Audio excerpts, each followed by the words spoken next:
I'm Mike Schulman. I'm from Ford in Dearborn, Michigan. We're going to show you our new safety system that we're working on today. Cool.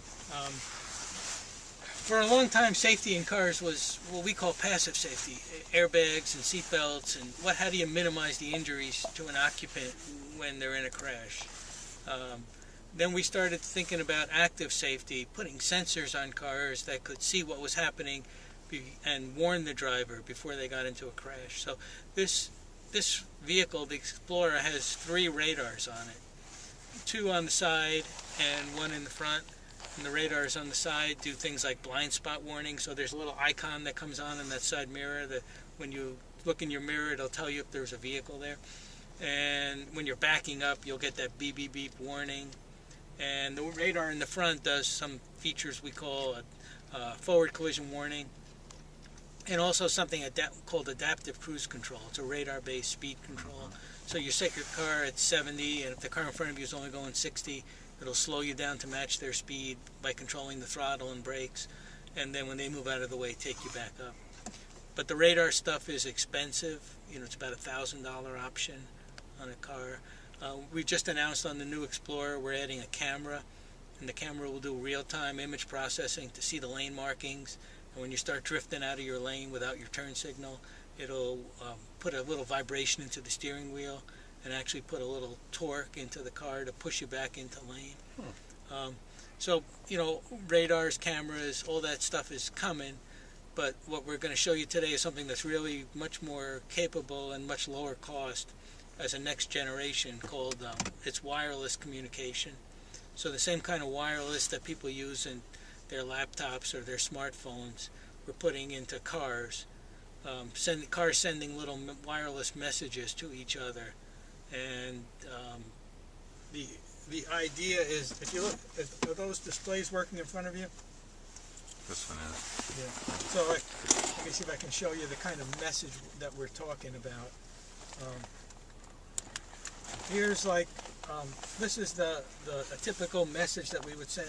It uses vehicle sensors, like here's the vehicle speed and the brake status and the transmission status, yaw rate, turn signal status, all the accelerations of the vehicle based on sensors we already have on the car for stability control. And then all the new Fords have GPS on them. And GPS, you can know your position, latitude, longitude, and elevation. So we package all that up into a really small little message and just start sending that to all the other cars around us. And then the other cars are sending us their messages. So we know where we are. They're saying, okay, here's where I am and here's what I'm doing. And so we can start to place those cars relative to us. Is that car in front of me? Is that car to the side of me? Is he 1 lane over, 2 lanes over? Is he behind me? Is he coming at me at an intersection from the left or the right?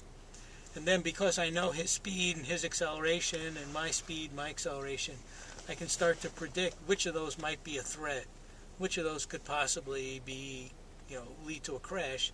And when I get into a situation like that, I can warn the driver. So that's the basic idea, using really low-cost technology, stuff that's already on the car, but just sending it to other cars.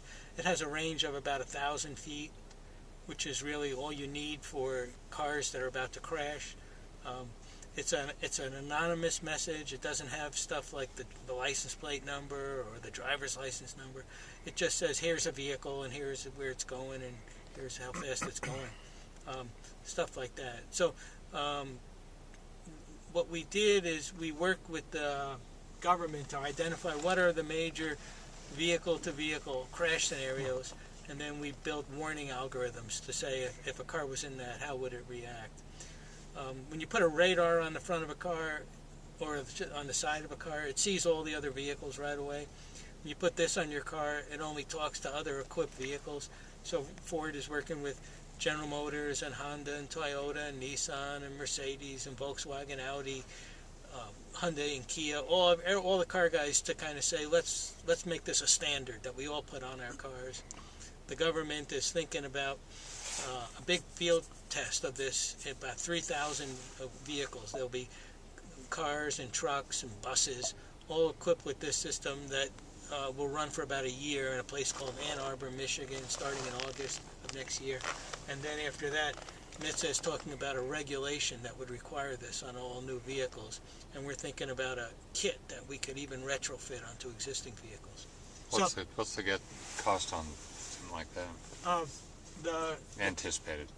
It's a lot. You know, the radar system is a lot less than is about $1,000. This is a lot less. We haven't really announced cost, but it'll be like, you know, maybe around $100 or so for it's just a little kit that can has a GPS receiver, has this little Wi-Fi radio, and has some accelerometers that people can install in their car, and then we'll integrate it into our car because our new our system already has basic Wi-Fi, it already has GPS, it already has the acceleration, it already has a lot of driver interfaces. So on existing vehicles, it'll even be less expensive because it uses stuff that's already there.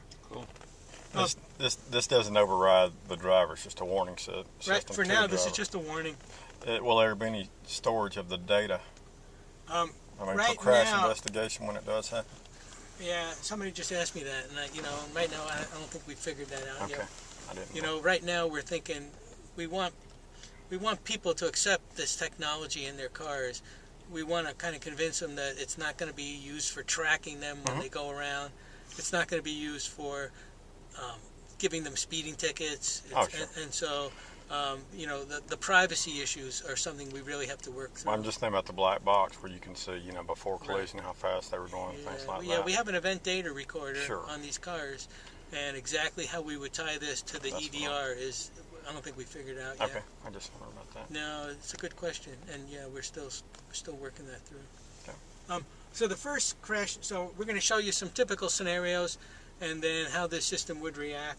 The first one is, imagine you're following that black car, but imagine it was a big truck and you couldn't really see in front of it, and that blue vehicle up in front, which is also equipped, is going to hit the brakes really hard, like maybe a child ran in front of the car or something. And normally, you know, if you were behind a truck, you wouldn't know about it until the truck hit the brakes, and if you were too close and weren't paying attention, you could get into a crash because all of a sudden there's a hard braking right in front of you. But with this system, if it works, we'll get a wireless message from that blue vehicle that, hey, I'm braking really hard, and even before the car in front of us reacts, we'll get a warning. And 3, 2, 1.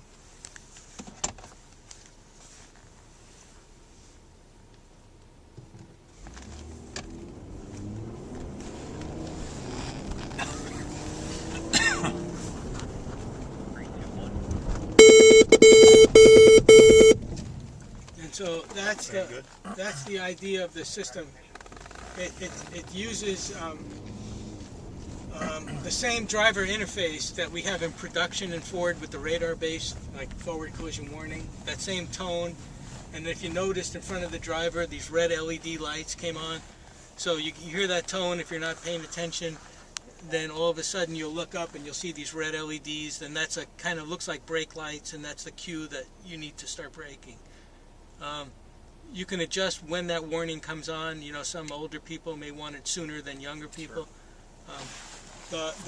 The next scenario we'll show you is we're going to just drive by that black vehicle, and we're using an automotive grade GPS, which is not an expensive GPS, but we have enough resolution that we can drive by without getting a warning in situations where we don't need a warning.